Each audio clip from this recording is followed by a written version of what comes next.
Hi everyone, my name's Lorraine and welcome to See Through the Big C. So this is a conversation all about cancer, and I'll be interviewing different people in the community, whether that's people diagnosed with cancer, healthcare professionals, or people caring for somebody with cancer. And I cannot wait to meet so many amazing people. So here we go.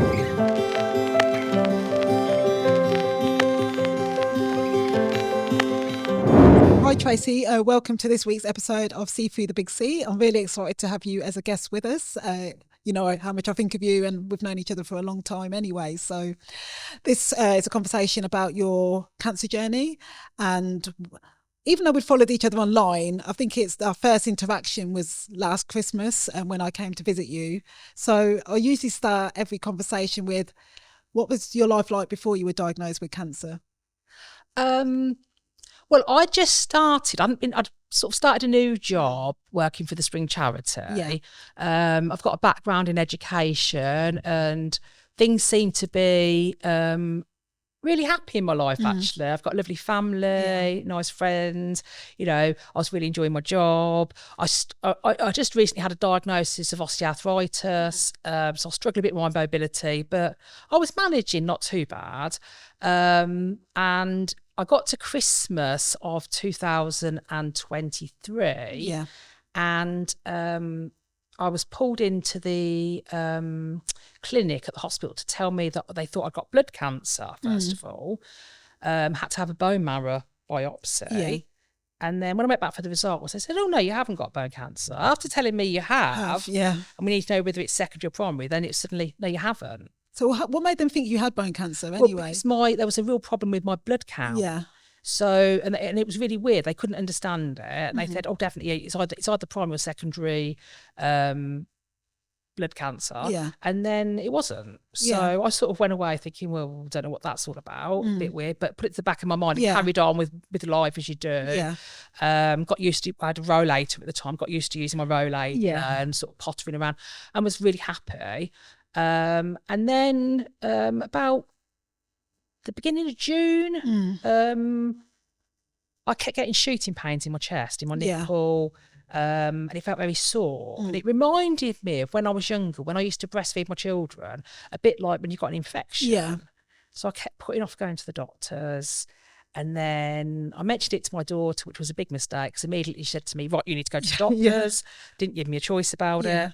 So I rang up in the morning and spoke to the receptionist. And I honestly thought it's 10 o'clock in the morning. Yeah. I deliberately rang late because I thought I could say to Melody, oh, there's no appointment. So I can get on with my day. Yeah. And I mentioned what the issue was, and she put me on hold and straight away came back with an appointment. And you're like, so I was thinking, that's quick. Yeah. So anyway, so I went along, spoke to one of the nurses. I told her it was an infection. Yeah. Didn't give her a choice of what it was. So she gave me antibiotics and said, come back in a week and we'll have another look. So I did the antibiotics for a week, didn't improve anywhere. Nearly cancelled the appointment to go back. Why were you so resistant? What? Because I was busy. And I think the trouble is, I don't really like medical things. Yeah. So I'm fine looking after other people. Yeah. But when it's me, I sort of put myself to the bottom of the list. Yeah. And I kept thinking, well, I've got things I need to do at work and I'm busy. Oh, I could do that another day. Okay. But I went in the end, and the nurse had a look, and then she called the GP through. The GP had a look and she said, you're going to the breast clinic. And this was on the Thursday, and she got me an appointment on the Monday. Yeah. And she said to me, you're on the 2-week pathway, which meant nothing at the time. Absolutely meant nothing to me at the time. So I was thinking, okay, that's nice. I was going to see me in 2 weeks. Yeah. And I got a phone call that afternoon from the breast clinic to say, oh, you know, you've got your appointment. This is the time. I can see you there. Is anyone going to come with you? And I was like, thinking, why? No, I'd be fine. Thank you very much. I'd convinced myself I must have some sort of like abscess or something like that. And as I say, because I really close my eyes to medical things. You know, I can't even tell you what medication I take. Melody tells you, my daughter tells you what medication I take. I haven't got a clue. Yeah. So, anyway, I rocked up and saw Mrs. O'Neill, who is absolutely amazing. She was such a lovely consultant, really friendly, really put my ease. She examined me. Then she sent me around to the Forest Centre, and still hadn't clicked. Yeah. But still nobody said anything. No, I was still thinking, oh, it must be like there's a cyst or something like that. Because I'd been a few years ago with Melody, and she'd had a lump, and it turned out she'd had like just some fatty tissue. And I was thinking, oh, because most of the time my medical things are very similar to hers and vice versa. I was thinking, oh, it'd be something like this. And I kept looking at my watch and thinking, I could be at work now. Really not thinking about my well-being at all, which as I reflect on it more, I realise you did. That's a big red flag for me. So anyway, I went round to the Forest Centre. They did a ultrasound, one consultant. And then she went away, and then another woman appeared, and she looked really young, so I presumed she was a student. So, of course, she said, is it okay if I scan? She scanned me. Then they went behind the curtains and had a chat. And then they came back and said, oh, we feel we need to do a biopsy. So I went to get up and get dressed. And they said, oh, no, we're doing it now. Oh, wow. And I still didn't click, Lorraine. No. I was still sitting there thinking, well, this is a bit weird. This is weird. What's going on? And I thought, oh, well, I might as well do it then. And... oh my God, it was so painful. It was one of those like punch biopsies. If you have one of those, anyone ever, please make sure they wait until your local anaesthetic has worked. Because I sort of had the local anaesthetic, 30 seconds later they did it. Straight and it hurt. It really hurt. I gritted my teeth and did all my breathing, like you do from yoga, and got it out the way. And then they said, oh, we'll get the results, and then you'll come back next week for the results. And then... so I waited about a week, and I kept putting it out of my head. Everyone else seemed to be worried about it, but I wasn't. I kept thinking, it'd be something and nothing. One of my colleagues had recently been and had a similar sort of thing. Hadn't had the biopsy, just had a scan. And she'd been okay, so I thought, oh yeah, you'll be fine. Really lowered myself into this false sense of security. Then on the Monday, I went back for my results. I kept saying to everybody, oh, I don't want him to go with me. I'll be fine. And then for some reason, about 7:30 that morning, I started getting really upset. I said to Craig, you need to come with me, just as he was walking out the door to work. It was like, thanks. Totally unreasonably. And of course, bless him, he had to get to work. He hadn't arranged to have any time off. And then I snapped out. I had a cup of tea and thought, I'm being silly. Well, how come you were upset at that point? I don't know. I think it just suddenly must have triggered it. But anyway, so I went into work, left early, went to my appointment, went in to see Mrs. O'Neill. There was someone else in the room with her. I now know was Peggy, the breast nurse. But I kept thinking, why has she got someone with her? It's a bit weird. Perhaps she's a student. I think that's my instant thing. When everyone goes, must be a student. And then, we sat there and she said, oh, I'm sorry to tell you, you've got breast cancer. Well, you could have knocked me over with a feather. I was like really taken aback, really shocked. And then she said, I'm going to leave you with Peggy for a few minutes to have a chat, and then I'll be back to see you. And then I started crying. And I cried for about 5 seconds, and I was apologising. So sorry for crying, Peggy. I'm really embarrassed. I don't cry about things. And she was telling me how ridiculous I was being. Don't worry, you're allowed to cry. You don't have emotions. But I think that was the one and only time I really cried about anything.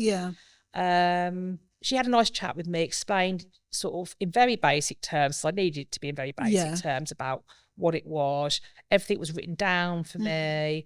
They explained about like the different grades of cancer. Mine was a grade 3, that it was ER positive. What does that mean? Just in and case people don't know. Like ER positive is estrogen, I think. So it's estrogen positive, so it's to do with hormones. Okay, and then also she asked me if I was on HRT, which I was. Because I had patches, and she said to me, you need to stop those today, because obviously they increase the estrogen in the body. And then I was told that Mrs. O'Neill came back and said, right, we're going to see you on Thursday to discuss your operation and what the next steps will be. So I was like, okay, I'll make sure I bring someone next time. And Peggy was lovely. She gave me a pack of like, her number and all that sort of stuff.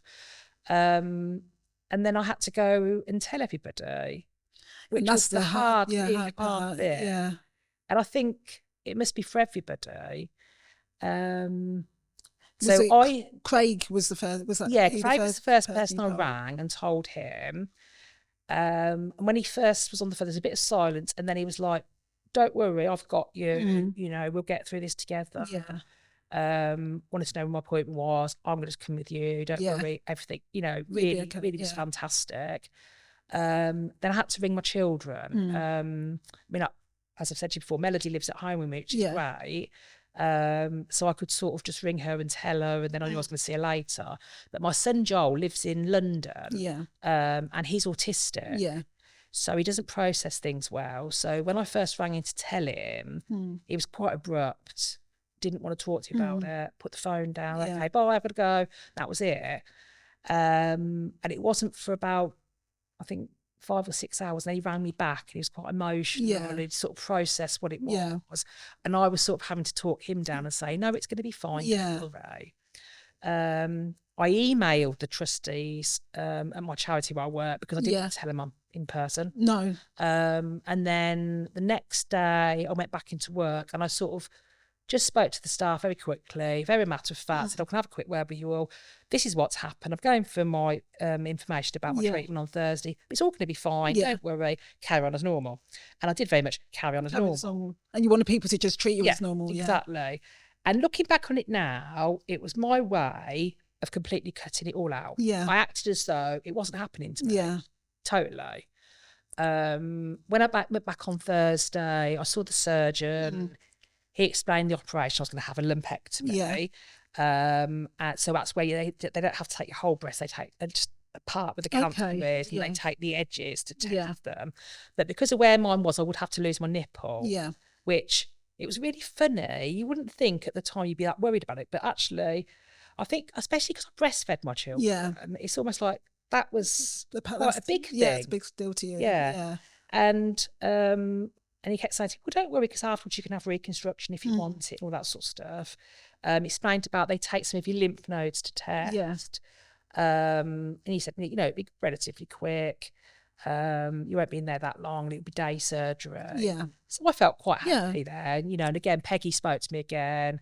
The funniest thing for me that day was my husband's very anti-smoking. Yeah. I'm a smoker and I shouldn't be smoking. I know that. That everyone sort of nags me about it, and I think the more they nag me, the more you do it. So anyway, he, with a big smile, said to Peggy, oh, we should have to give it smoking now, won't she? And Peggy said, at the moment, with the stress she's under, I'd like her to cut down, but I don't think we should be forcing her to try and give it smoking at the moment. Do you, Craig? And he sort of went, oh, okay. Which I thought was hilarious, absolutely hilarious. And that's one of my memories of being at the clinic. And then the next day, I got a phone call from the research centre, and they said they were doing a trial of a tablet to take before surgery, about a month before surgery, to try and reduce the size of the tumour, slow down the process of it as well. And they said, would I be happy to do that? And I said, yeah, I'd be more than happy. How did were you referred to the hospital then, I'm guessing? I think, I think the surgeon or Mrs. O'Neill must have referred me to them. They probably told me, but I didn't remember. Because I don't take it on. I think once they'd told me I got cancer, that was it. I wasn't taking anything in. And I think, again, that's why it's so important to have someone else with you. Yeah, because that's a lot to process on your own. So anyway, so I went along to the research centre. They explained that they were trying this tablet that they thought would slow down the process of cancer. Would I be happy to try it? Of course. Yeah. So I took that for a month. I should have had my surgery a bit earlier. Yeah. They'd originally said to me within 3 weeks. Yeah. But we'd got a cruise booked. Yes. And my husband, he was amazing, because he knew, I looked at him as soon as I said the date, he knew I was straight away thinking, I won't be able to go. Yeah. I would have got my cruise. It was the cruise, we should have gone in COVID and it was cancelled. Yeah. And we'd finally rebooked it. And I was like, oh my God, I don't want to miss it. I don't want to miss it. And Craig was like, what would be the problem if, obviously my wife's health comes first, but what would be the problem if we had the cruise first? Yeah. And the surgeon was amazing. He sort of checked on the calendar and he said, you know what, go on your cruise. That's good. And so we did. But how they worked it out, so we came back from the cruise late Saturday night. Yeah. I had Sunday to prepare, and I went in Monday for my surgery. Oh, wow. So, and looking back, I'm glad it happened like that. Yeah, because you got some time for you guys before, Yeah. before you went for this next big stage. Yeah, it was lovely. And it was quite funny because my mother-in-law, my father-in-law, decided to come on holiday with us. And I did joke to Craig and say, oh, I think they think I'm going to die when I have this surgery, because that's why they're coming on holiday with us. But it was nice. It was lovely. We had a nice family time. And then after the surgery, we went into surgery. Craig dropped me off at the integrated surgery bit. And for anyone that does need to go there in future, they have like bays, and you go in and you have a nice nurse. She'll give you a gown to put on. They'll explain everything that's going to happen again. They ask you date of birth about 6 million just to make sure. Yeah, to make sure it's the right person. And then you go through for your operation, and it is like any other thing, you have your anesthetic what's it called? Anaesthetic, that's right. Have your anaesthetic, and then you wake up and you think, oh, have they done my surgery yet? And they have. And it's done. How long was it? Do you know how long I it was? was in there for about 4.5, 5 hours. Yeah. So it was a bit longer than they told me I was going to be in there. So because when I got out, everyone else had gone home because it was afternoon surgery. So I was a bit surprised at that. And then because it was 5 o'clock and they shut at 5:30, I was sort of rushed a bit. I was told, well, you need to go to the toilet, and then you need to get ready, and then you can go home. So as long as I'd been to the toilet, I was allowed to go home. They gave me an egg sandwich to eat, which wasn't very nice, but I had to eat something. Again, they want you to eat something. So again, if you're fussy, take your own food with you. For something afterwards, because you just get what you're given, basically. You get given. And some of them, sometimes it's tuna, and I really don't like tuna, so I would not have been able to eat that. And then the pain doesn't really kick in for about an hour or so, because I suppose because the anaesthetic is still there, then it's slowly wearing off. And then Craig came and picked you up and took you home. Yeah, so he brought me home because of my mobility. And because I knew I would, because when he said to me, you won't be able to use your left arm properly after the surgery, that's when I had to go in the wheelchair to go home. It's the first time I've really had to use it, and I didn't enjoy using that. And then when I got home, because I wouldn't be able to get up the stairs, because at the time I didn't have a stair lift, I used to use these rails and sort of pull myself up the stairs. I had to sleep on the sofa for a couple of days, but we've got a reclining chair, so I slept in that. And luckily we got a downstairs loo. But the pain from the breast surgery wasn't too bad. The pain from the lymph node removal is the issue. That was extremely painful. They give you some exercises to do, like with your arms. So I did those straight away. I did them like the next morning. Really painful, really struggled with it. I took regular cocodamol, and that really helped. And that's the other thing. I think at the hospital they said to me, "Oh, just take paracetamol," but actually I needed that was never enough. It wasn't enough. And I ended up with nerve damage in my left arm, and that's permanent. And how come? What was it? That's from the lymph node removal. When I went back for my follow up after 6 weeks, everything had healed really well. And I explained about the issue with my arm, because it feels like I get shooting pains down my arm and into my chest area as well, and into my armpit. And sometimes it's worse than others. I can make it worse because I sometimes use my arm to do things I shouldn't be doing. Which I can imagine. So then it's like really painful. And again, though, I've got nerve blockers for that help me sleep at night. They were prescribed after I spoke to the breast cancer nurses. They told me what to get prescribed. And my GP now prescribes those. How were you? So you wasn't working. I'm presuming you wasn't working. Well, I was really lucky because we work term time contracts. And then we work in the summer, we just do it as volunteers. So I set everything up for the summer stay and play and got all that organised. And then my colleagues ran it for me. Oh, how nice, But my checkup after the 6 weeks after the surgery, it coincided with the beginning of the school term. So I went and had my checkup on the Friday and I went back to work on Tuesday. So quick, actually. Yeah. And I was that good for you, though, to do that? With hindsight, I should have had time off. Yeah. But again, I was closing my eyes and ears to it. I didn't want to be poorly. Yeah, you just wanted to get back. Yeah, I just wanted to get back and get back to normal. Yeah. I struggled a lot. I would go home every day and have to sleep. Like even now, sometimes I still have to have a nap in the afternoon.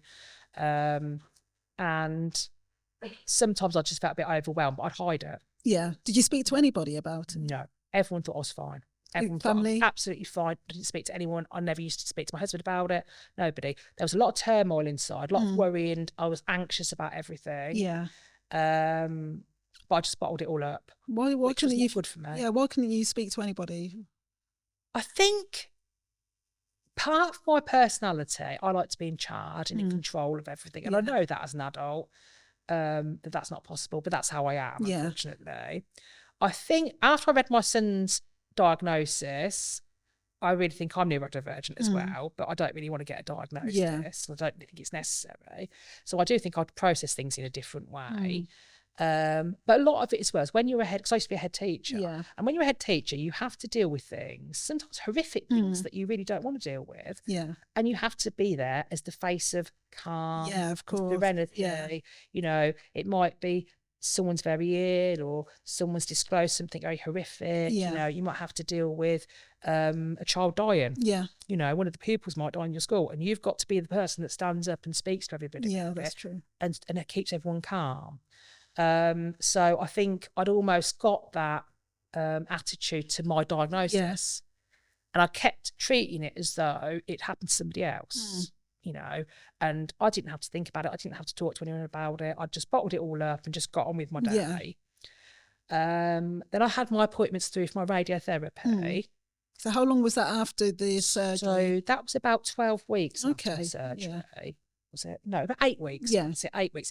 And it started the week before half term. That's why I know it's 8 weeks. So again, I decided to work. Still work through it. So I booked first thing in the morning appointments. I had my radiotherapy and went into work. And again, and it was daily. That was daily radiotherapy. And looking back on it, I should have had time off for that. You know, but I just wanted to again just get it over with. And then also my brother came to visit me because he was living in Spain at the time. So he came over for half-term week, and he wanted to have a little house party at my house and things like that. And I was the hostess, so I was doing radiotherapy, I was organising a party. Then he wanted to go shopping with me, so I was doing all these things. Then he said, "Oh, let's go to London for the day because it's half-term." So I had a radiotherapy at 11 o'clock. I was on the train to London, feeling really ill. Was he? And I guess he was no idea. I didn't even tell him. I didn't tell him. No, so as far as he didn't. He was fine. You were they fine. thought I was fine. You know, and once the radiotherapy had finished. And how long did that last for? Well, I only had to have 5 sessions, but they gave me like they said like it wasn't a boost, but it was quite a high dose.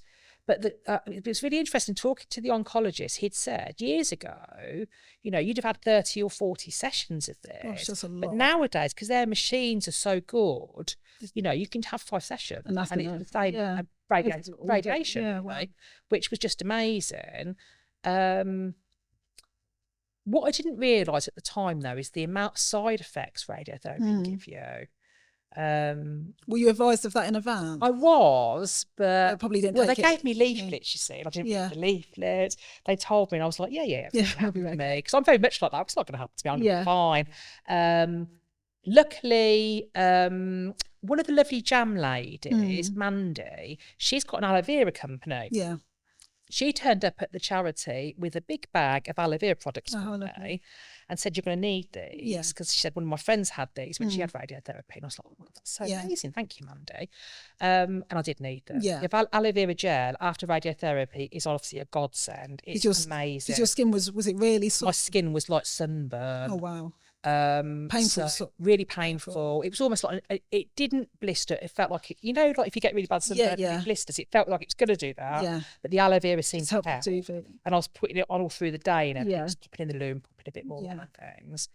And then once that was over, and the pain in my armpit hadn't gone away, and the surgeon had said, "Oh, it could take a while to go away." But then when I started reading up on it, a lot of women were saying, especially on the Breast Friends Northampton group, said actually their pain's never gone away. You know, and I did have a chat with Sue, one of the other breast cancer nurses. She was amazing and sort of talked things about the pain I was having. She suggested different things that would help. And I went to see the GP about it to get prescriptions and things. And now, like, it's been, I'm trying to think how long it's been now since my operation. Because I saw you last, was it December? December. I think I get my time scale. You've had a lot. It's nearly. I had my operation in July last year, and then I finished the radiotherapy in November. And then once the radiotherapy finished, they said that was you? That was finished. That was complete. Then I had an appointment for Christmas Eve to go back to see the oncologist. And And once I'd finished the radiotherapy, I had to start taking letrozole as well, which is it's a hormone therapy they give you. Yeah. And I've got to take that for 5 years. So that's part of the treatment. So you can't say your treatment is finished. Because is that a daily? That's a daily thing that you do. Some people have tamoxifen, some people have other things, but this is particular one they've given me. But they all do the same sort of thing. They basically leach the estrogen out of your body.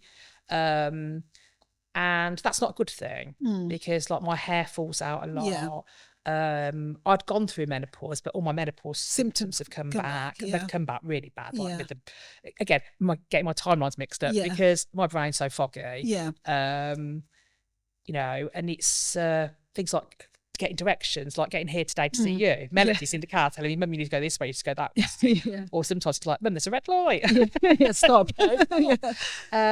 Which I find really hard, you know, and my mobility's got worse. So I sort of can't get out the house by myself anymore. And this is as a result of the cancer? Well, I think the hormone therapy has played a part of it because there has been a rapid decline in my mobility.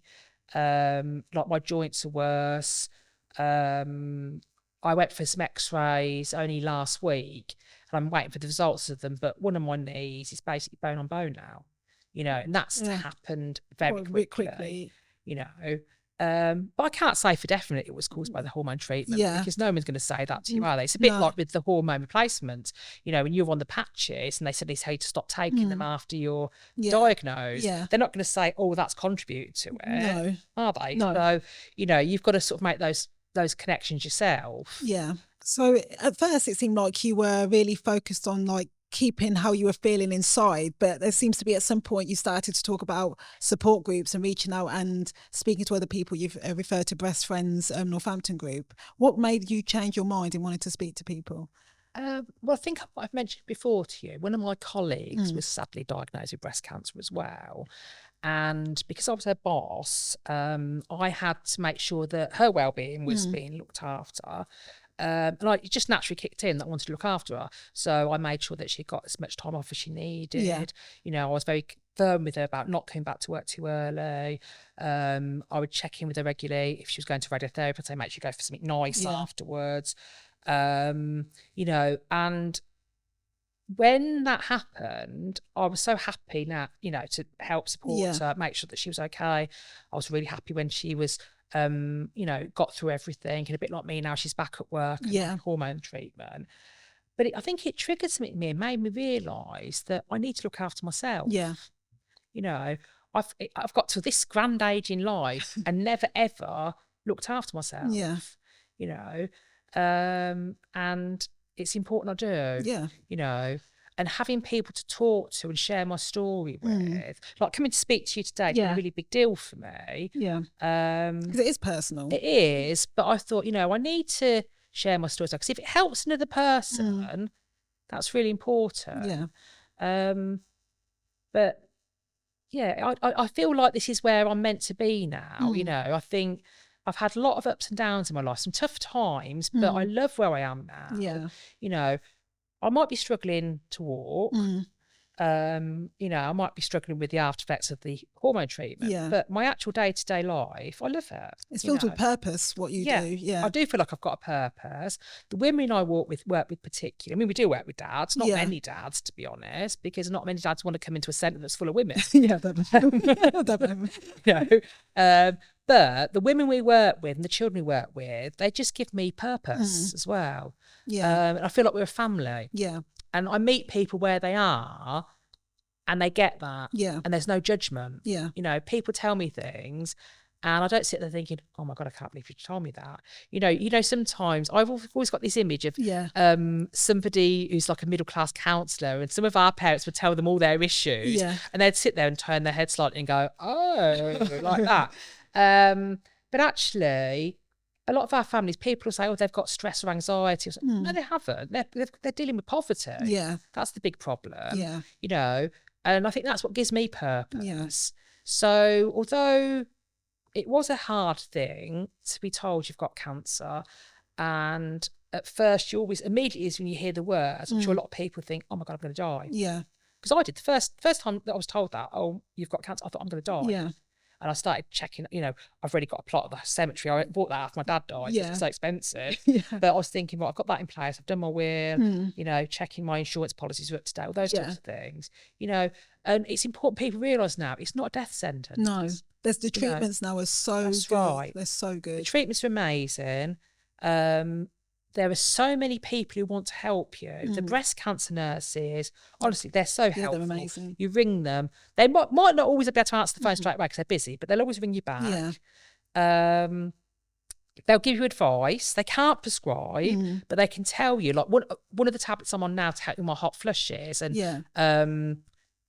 that was one that was recommended by the breast cancer nurses. And I went to see my GP and they prescribed it, which was great. The other thing they've done for me is they've referred me back to the occupational therapy people as well to see if I can get some support with them. And then Jade, who's one of the Macmillan OTs, has also had a chat with me about my mental well-being as well. And she'd said to me at the time, this is just when I first got diagnosed, she said to me, if you do need any help with that, we'll check in with you and things. And again, I kept saying to her, no, I'm fine, I'm fine. But I realised I wasn't. So the breast cancer nurses have referred me to the cancer psychologist. That's good, yeah. And are you seeing them now? I'm on the waiting list at the moment. So I think that's going to help as well. Yeah, that'd be great. And I think really the key thing for me now that's really helping is being more open with people. And just sharing. And sharing what I'm feeling, where I'm going, what I've been through, but also being realistic about it. I don't want to scare people. Yeah. Everyone want to scare someone who, they've got diagnosis, say, oh, it's horrible, it's really, really bad, or anything like that. Because actually, it's like any other surgery, really, when you have it. Women go and have boob jobs all the time. Yeah. They're probably in just as much pain as if you have a cancer surgery, There's lots of cancers you can have that actually you wouldn't be able to cure with surgery or with treatment. There are some poor people who've got stage 4 and it metastasizes, and they'd love to be in the position I'm in, wouldn't they? Yeah. So although perhaps there'll be some people who probably think, oh, poor Tracy's had cancer. Well, poor Tracy's, is getting treatment for cancer. Yeah. And in 4 years' time, I'll have finished my treatment and I can get on with my life. Yeah, it's true. So I can look at it like that. Yeah. I'm trying not to put things on hold now as well. So you just living. Yeah. And this year we weren't going to go on another cruise, but we booked another cruise. Good. Really enjoyed it. Yeah. And silly things like at the weekends we make sure we do something. Yeah. I do still get really, really tired. And someone said to me, I think it's a couple of people have said, it's radiotherapy is the gift that keeps giving. And you do still have. For a long time afterwards, you still have issues and problems because of that. But again, if you are worried about anything, you just ring the breast cancer nurses. And you feel you've got that support there, which is great. Support. You've got open access for 5 years as well, which is really good. Which is really good. You don't normally get that in the hospital. I have been back for one checkup. I had my first mammogram after surgery in March, and obviously had the all clear from that. I was still not very convinced it was all clear because when I was diagnosed the year before, I had a mammogram in March and that was clear. Yeah. So I was like, is it clear? Yeah. And then I started getting really bad shooting pains, a lot worse than normal. So were you worried that that was it in June again. Okay, this year. This year. So I was given an appointment to go in and see one of the consultants, and they examined me and said, no, it's fine. Basically the shooting pains, that's an after effect of the nerve damage, but also it's part of the pain I'm getting as well still is from radiotherapy. Oh, from all that time ago. Yeah. Wow. So and again, that was the nurse there actually. I remember now. She said, oh, radiotherapy, the gift that keeps giving. And I think you've got to just laugh about it, haven't you? But I think I'm in a good place now, and I think if I can get this support from the psychologist, that's going to help me. Yeah, and it's good and that's a free service. That's a free service, yes. Yeah. And I'd say to anybody that's who just get that diagnosis, don't do what I did. Please don't just carry on like nothing's happened. Please talk to people. Please get the support you need, because everyone's so helpful and so kind, and everyone's happy to help. Yeah. That's definitely something I've seen, that people are willing to help in whatever way, shape or form that may be. But if you tell them, then they'll see, even if it's family and friends. That's right. They'll do what they can to support you. Yeah. And I will warn you as well that a lot of people want to send you flowers when you're diagnosed or if you have surgery. So get some extra vases. Because I started when I was using jugs and everything. And what else would I want to say to people? Don't rush after your surgery to do things either. Try and do your exercises because that will help. But don't try and rush back to work. Don't try and rush to do anything. And I know for some people, especially if you're self-employed or you only get statutory sick pay, it's hard. Yeah, it's very hard. But at that point, I'd say speak to Macmillan because they do a financial service as well. I mean, luckily, I didn't need to use that. But for some people, it's there. Yeah. Some employers will sort of often top up statutory sick pay in the case of a cancer diagnosis. Not all will. Yeah. Some people might be able to claim, I think it's universal credit. Yeah, that's true. And depending on your treatment and things like that, I'm sure the financial people at Macmillan, they're really good at telling you. Some people I think can get a grant as well. They're doing like an emergency grant to give you some funding support. So I'd recommend speaking to them. And Breast Friends Northamptonshire, honestly, that group is just amazing. And I have heard really good things for that, for anybody with breast cancer. You could just put in any questions. And like you said to me before, no question's a stupid question. No, that's right. They're really good at making you feel at ease.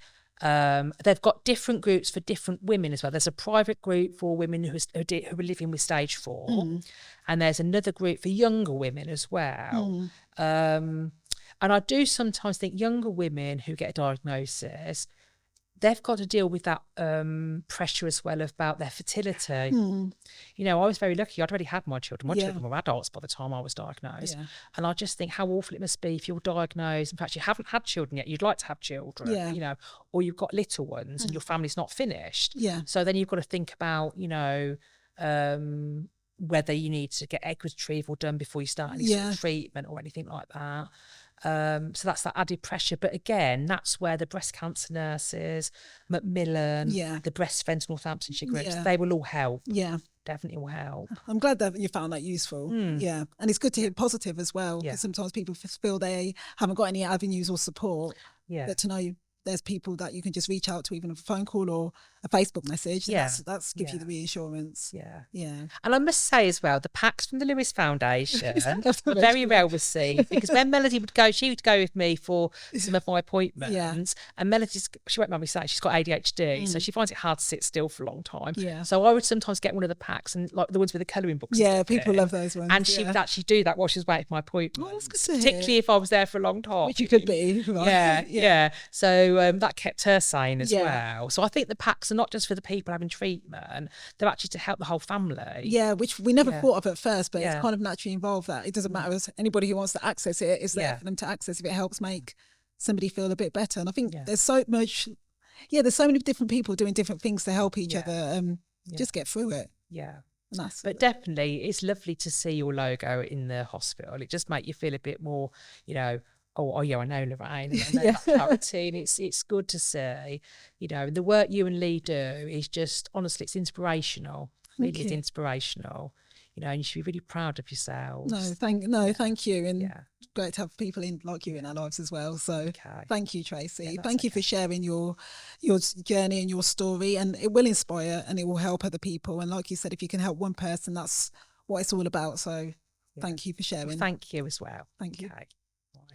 Thank you for listening to the See Through the Big C podcast. I hope you took a lot of value from the stories that is shared, and that it hopes to either educate, motivate or inspire you to take action. So thank you for listening.